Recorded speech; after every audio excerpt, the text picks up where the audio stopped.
नमस्कार दोस्तों, स्वागत है आपका। आखिर आप ये वीडियो देख ही रहे हैं। इसका मतलब है कि ज़रूर आपके मन में एक सवाल उठ रहा होगा कि अब ये नवंबर, दिसंबर ऑलरेडी आ चुका है। क्या अब मैं 2025 में अटेम्प्ट दे पाऊँगा या दे पाऊँगी? क्या मुझे 2026 चुन लेना चाहिए? आपका कॉल है, आप ले सकते हैं। पर आप क्या इस एफिडेविट पे साइन करके देंगे कि मैं जब 2026 में अटेम्प्ट दूँगा या दूँगी तो मैं कन्फर्म बहुत अच्छे से पढ़ लूँगी या पढ़ लूँगा? मुश्किल है। इसीलिए अगले 15 मिनट तक सुन लीजिए ताकि अगले कुछ महीने या फिर साल आपके बच सके। ये एग्जाम टाइम बाउंड नहीं है, इसीलिए अपने आप को टाइम बाउंड मत बनाइए। कुछ लोगों ने 6 महीने में भी वो चीज़ की है, जिनको 6 साल में भी ना कर पाया गया हो। पर आप अपने को कहाँ रखते हैं ये इंपॉर्टेंट है। इस पूरे वीडियो का सिर्फ एक ये कोर है कि हम बस आपको ये यकीन दिलाना चाहते हैं कि आप बिल्कुल भी अगर इस समय बिना घबराए पढ़ते हैं और अगले 4-5 महीने आप एफिशिएंसी से और जितना हम बता रहे हैं, प्लस बाकी आपके पास जो नॉलेज है उसको यूज़ कर लें, तो भी इस एग्ज़ाम को निकाला जा सकता है। हाँ, ये बात हम एकदम डिस्क्लेमर में लिख दे रहे हैं कि एग्ज़ाम के प्रोसेस से हम तपे हुए हैं। तो आप बिल्कुल इसको ऐसा मत मानिएगा कि सर बस बैठ के बता रहे हैं। इस एग्ज़ाम के असली तपन 4 इंटरव्यू के बाद हमारे अंदर है और हमें पता है कि क्या कब कैसे करना होता है। आइए समझते हैं कि आखिर इस समय आपके मन में चल क्या रहा है। सबसे पहले तो आपके मन में यही चल रहा होगा कि सर इतना पढ़ लिया है या इतना पढ़ रहा हूँ, अभी भी कॉन्फिडेंस नहीं है। आपके मन में ये भी चल सकता है कि सर कहीं बिज़ी था, अब वापस से मन कर रहा है। आपके मन में ये भी चलता है कई बार कि सर मैं पढ़ता रहता हूँ पर लगता ही नहीं कि पढ़ रहा हूँ। और कई बार तो आपके क्वेश्चन्स हमसे भी होते हैं कि सर आप इतना दिन से क्लास तो ले रहे हैं, पर वाक़ई में क्या था वो, पढ़ाया क्या? ये सारे सवाल इसीलिए उठ रहे हैं आपके मन में क्योंकि आपके मन ही तक ये सीमित था। 2-3 चीज़ों को अगर आप आज से बदल सकें, इसको फ़ेज़ेज़ में अगर हम डिवाइड करें। पहला फ़ेज़ है मेरा, क्या आप सुबह उठ के एक छोटा-सा काम कर सकते हैं? अगर हाँ, तो माइक्रो लिस्टिंग ऑफ गोल्स कर लीजिए कि मैं आज क्या करने वाला हूँ और सिर्फ बोलने से नहीं मतलब आपको करना होगा। आप अगर सुबह उठें और एक ए फोर शीट या डायरी जो आपको लेना चाहे आप उसके ऊपर लिख लीजिए कि टू डू डे वन है, मान लीजिए कल से आपका चालू हो रहा है। टाइम लिखिए और क्या करना है मुझे ये लिखिए। अगर आपको लिखना है कि मुझे पॉलिटी पढ़ना है, इकोनॉमी पढ़ना है, ज्योग्राफी पढ़ना है, सोना है, रेस्ट करना है, घूमना है, बात करना है, सब लिखिए आप इसमें। ये टाइम है, मैं ये करूंगा और ये सारी चीजें हैं जो मैं करने वाला हूँ। कम से कम मुझे सुबह ये तो पता हो कि मैं करने क्या वाला हूँ। ये बहुत इंपॉर्टेंट इसलिए है क्योंकि हमारे पास उठने और सोने इसी के बीच में सब कुछ करना है। मैं जब सुबह उठ के रात में सोऊंगा और तब मैं एक और एक्टिविटी करूंगा, तब मैं पहचान पाऊंगा कि वाकई में मैं कर क्या रहा था। जब आपने लिस्टिंग कर ली तो आपके दिमाग ने एक पूरा का पूरा प्रायोरिटाइज करके एक ऑर्डर बनाया। ठीक है, अभी मैं ज्योग्राफी पढ़ रहा था, ज्योग्राफी पढ़ूंगा। डेली करंट अफेयर्स में ये करता हूँ, वो करूँगा।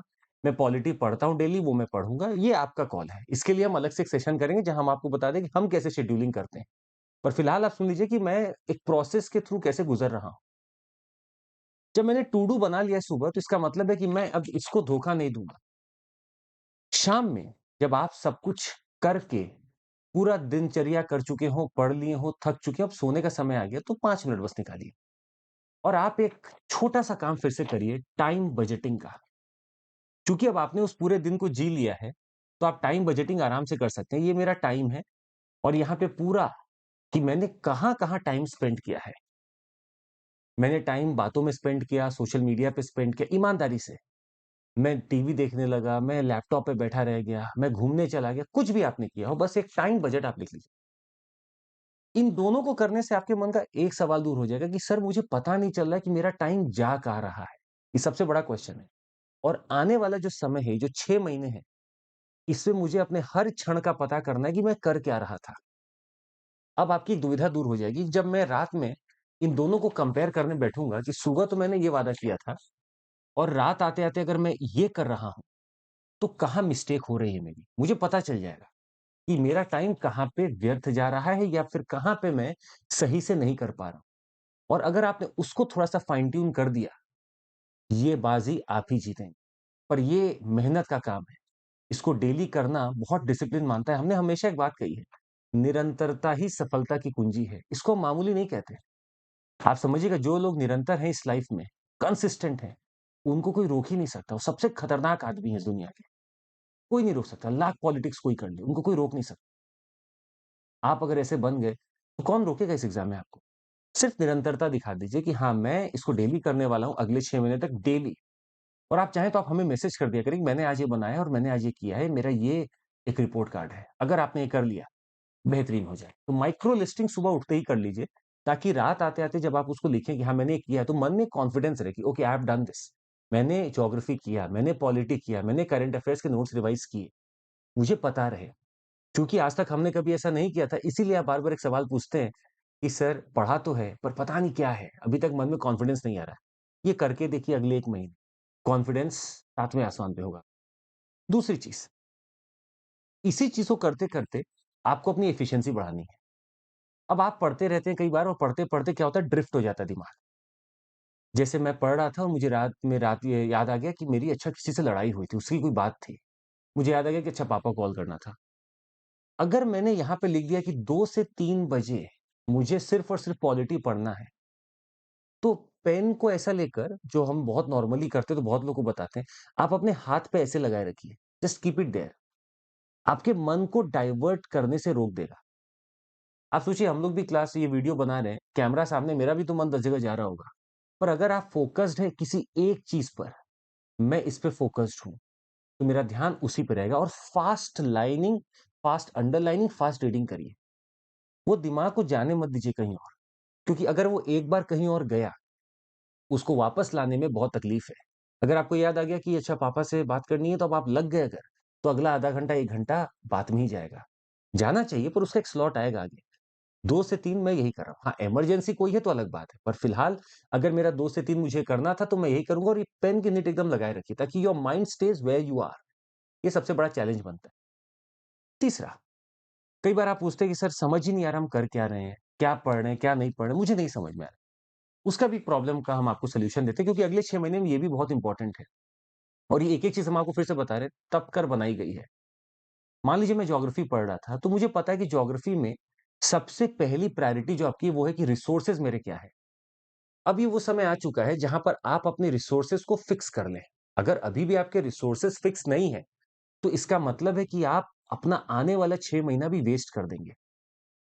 अगर मेरे पास कोई रिसोर्स रहा है, अगर मेरे पास कोई नोट्स मैं अपने बना रहा था, बेहतरीन। अगर मेरे पास मेरे नोट्स नहीं हैं, तो बुक्स अगर मेरे पास बुक्स नहीं हैं, तो मैं कोई मटेरियल बाज़ार से ले रहा हूँ या फिर मैं जो भी अपने छोटे-छोटे पीडीएफ कलेक्ट कर रहा था, उसका प्रिंट निकालूँगा। पर सबसे पहली प्रेफ़रेंस मेरी मेरे नोट्स हैं। तो क्या पिछले इतने महीनों से मैं नोट्स बना रहा था? आप में से कुछ का जवाब होगा हाँ। जल्दी नीचे से कमेंट करिए कौन बना रहे थे? और जिनका जवाब है ना कि मैं नहीं बना रहा था, अब क्या करें? 6 महीना बाकी है सर, 6 महीना is more than enough I would say. आप सिंपल एक काम करिए कि आप पहले अपने रिसोर्सेज़ को डिलिनिएट कर लीजिए कि मैं यही पढ़ूँगा। अब आप नोट्स बनाने में मत उतरिए। जो लोग नोट्स बना रहे थे वो कंटिन्यू कर सकते हैं। जो लोग नोट्स नहीं बना रहे थे, आप अपनी नोटबुक्स रखिए साथ में, पर बुक्स को पढ़िए अच्छे से। और बुक्स को आप अंडरलाइन करिए, जितनी बार मैं पढ़ता जा रहा हूँ, उसको जो इम्पोर्टेंट मुझे मिलता जा रहा है, मैं अंडरलाइन कर रहा हूँ। तो पहली बार में आप रीड करते हैं, दूसरी बार में आप स्टडी करते हैं और तीसरी बार में आप समझते हैं। इस 3 बार आपको तो मिनिमम पढ़ना पड़ेगा और अगली बार जब आप पढ़ते चले जाएँगे, कम से कम 3-4 रिवीजन, वो तब जाके सेट होगा। तो अगर नोट्स बनाए हैं, बहुत जल्दी से रिवाइज़ होते हैं। अगर नहीं बनाए हैं, तो नोटबुक आपकी भले ही पड़ी होगी कोई भी, उसको रखे रहिए। बुक्स को चुन लीजिए, बुक्स को पढ़ना चालू करिए। जैसे कि मान लीजिए कि मैं एक स्टडी प्लान लेकर बना रहा हूँ, ये मेरा ज्योग्राफी का मान लीजिए आइडिया है। अब मुझे पता है हर एक सब्जेक्ट में कुछ प्रीवियस ईयर क्वेश्चन्स होंगे जो मेरे बेंचमार्क होंगे। इस प्रीवियस ईयर क्वेश्चन के बेंचमार्क को मुझे 100% फॉलो करना है, एकदम आप इसके लिए कंठस्थ कर लीजिए। This is a must, you can not avoid this. मैं पहले प्रीवियस ईयर क्वेश्चन्स का सेट अपने सामने रख लूँगा, तब मैं पढ़ने बैठूँगा। मैंने एक चैप्टर पढ़ा, प्रीवियस ईयर क्वेश्चन्स देखे। एक तरीका ये होता है। मैंने प्रीवियस ईयर क्वेश्चन्स देखे और फिर मैंने चैप्टर पढ़ा, ये भी एक तरीका है। मैं बस क्वेश्चन्स देख रहा हूँ ताकि मुझे अनुमान लग जाए कि कहाँ यूपीएससी पूछ रहा है। अब आप मैच्योर हैं, आपको हर समय स्पून फीडिंग की ज़रूरत नहीं है, आप खुद भी कर सकते हैं।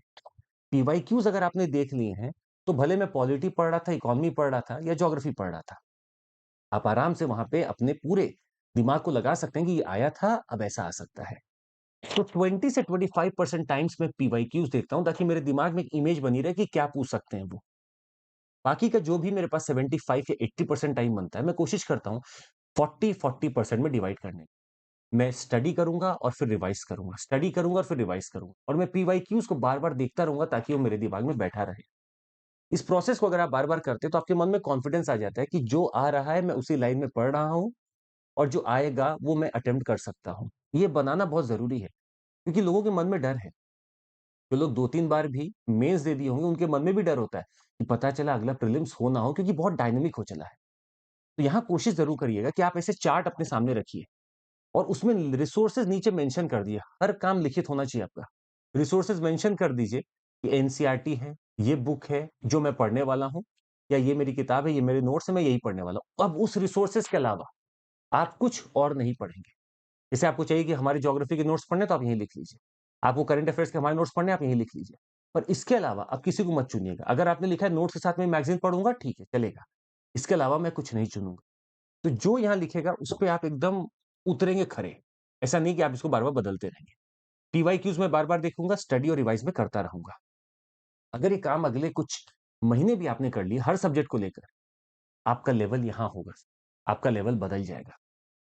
तीसरी बात, बहुत ज़्यादा गोल इतने बड़े मत बनाएँ कि मैं 3 घंटा बैठूँगा और पढ़ता रहूँगा। ये गोल बहुत गलत है सर। आप ऐसे गोल बनाएँगे तो आप फेल होंगे फिर से और फेल वहाँ ना हो आपके डेली फेलियर दिखेगा। छोटे सब गोल्स बनाइए। 1 घंटा पढ़ूँगा, 1.5 घंटा पढ़ूँगा, 15 मिनट का ब्रेक लूँगा, 10 मिनट का ब्रेक लूँगा। और वो ब्रेक का मतलब बस इतना ब्रेक है कि you want to just revive yourself. वो ब्रेक का मतलब नहीं कि लग गए किसी से लड़ने फ़ोन पे, लग गए कुछ और ऐसा काम करने जो आपका आधा घंटा ले ले, 10 मिनट दैट्स ऑल। ऐसे छोटे-छोटे चंक्स में जब मैं पढ़ाई करता हूँ, तो इसकी कैपेसिटी भी अच्छी होती है और ये मोनोटोनस नहीं होता, इसको मन करता है और देखो और देखो। और हमेशा अपने साथ 2-3 सब्जेक्ट्स अब लगाए रखिए। और ऑलरेडी नवंबर, दिसंबर आने वाला है। एक सब्जेक्ट से काम नहीं चलेगा। एक सब्जेक्ट प्राइमरी है, दूसरा सेकेंडरी रखिए और अगर आपको टाइम मिलता है, तो टर्शियरी भी एक रखिए। मेरा फोकस प्राइमरी पे है ज्योग्राफी, सेकेंडरी हो सकता है मैं रिवीजन में किसी को डाला हूँ, मैं हिस्ट्री पढ़ रहा हूँ और टर्शियरी जो डेली बेसिस पे मैं करना चाहता हूँ, ये बहुत ही इंटरेस्टिंग है मेरे लिए, पॉलिटी मैं पढ़ रहा हूँ। शेड्यूलिंग का फिर से हम कभी आपको बताएँगे पर फिलहाल प्राइमरी, सेकेंडरी, टर्शियरी में डिवाइड करिए। ये आप खुद से करिए कि मैं इतना-इतना लेकर चलता हूँ। जो आज मेरा सेकेंडरी और फिर से कल प्राइमरी होगा, जो आज मेरा प्राइमरी और टर्शियरी में भी जा सकता है, वो रिवॉल्व मैं करता रहूँगा। इससे फ़ायदा क्या है? मैं हर सब्जेक्ट्स के टच में रहूँगा लगातार। एक सब्जेक्ट करने का समय नहीं है, ये मोनोटोनस हो जाता है। आपको लगातार बहुत कुछ करते रहना पड़ेगा। प्रायोरिटाइज़ कर लिया आपने रिसोर्सेज़ को कि मैं नोट्स पहले पढ़ूँगा, फिर बुक पढ़ूँगा। ये आपको प्रायोरिटाइज़ करना होगा और यहाँ लिखना होगा कि मैं पहले क्या पढ़ना चाहता हूँ। खैर, रही बात 6 महीनों की। 6 महीने में सर अभी भी आपके पास हमारे हिसाब से 1 महीना या 1.5 महीना अभी भी आप अगर खूब सारा आंसर राइटिंग करें, तो भी आपके पास एम्पल समय है। जैसे जनवरी आएगा, आपको थोड़ा-सा सीसैट में फ़ोकस करना होगा, क्योंकि प्रीलिम्स में अगर सीसैट ही नहीं निकला, तो सारा का सारा दुःख तो वहीं रह गया। जनवरी आते ही एक चीज़ ठान लीजिए कि मैं सीसैट में बिल्कुल बेहतरीन करने वाला हूँ। भले ही मैं इंजीनियर हूँ, भले ही मैंने मैनेजमेंट में सब कुछ कर रखा है, मेरा एप्टीट्यूड बहुत तेज़ है, फिर भी आपको सीसैट प्रैक्टिस करना है and you will have to do this for another 4 months. भले ही आप आधा घंटा करिए, 1 घंटा करिए एज़ पर योर एफिशिएंसी पर आपको ये करना होगा डेली बेसिस पे। यहाँ बिल्कुल इस उसमें मत रहिएगा कि चूँकि मुझे आता है इसलिए मैं कर सकता हूँ। ऐसे कर के बहुत लोग बर्बाद हो चुके हैं। और आखिरी बात हम आपको बता दें एफिशिएंसी। डेली बेसिस पे आपको एफिशिएंसी अपना देखना। आप 8 घंटा पढ़िए, कोई प्रॉब्लम नहीं। 7 घंटा पढ़िए, कोई प्रॉब्लम नहीं। पर 7 घंटे का मतलब है 7 आवर। आप उसमें सिर्फ़ और सिर्फ़ पढ़े हैं। कुछ लोग बोलते हैं सर मैं 14 घंटे पढ़ रहा हूँ। पढ़ते होंगे आप, कोई बड़ी बात नहीं है। पर उसमें इफ़ेक्टिव पढ़ाई कितनी वो मुझे ढूँढनी है। I need your effective hours to be used on a daily basis. पूरा आवर्स का हमें नहीं जानना, इफ़ेक्टिव कितना था? जहाँ पे आपने 100% यकीन से आप कह दें कि मैंने ये किया है और रात में आप उसको एंट्री कर रहे हैं कि हाँ, आज मैंने ये किया है। और एंट्री जब आप कर रहे हैं तो आपके दिमाग में आ भी रहा है कि हाँ, मैंने पढ़ा है। This is what I want you to do for another 6 months.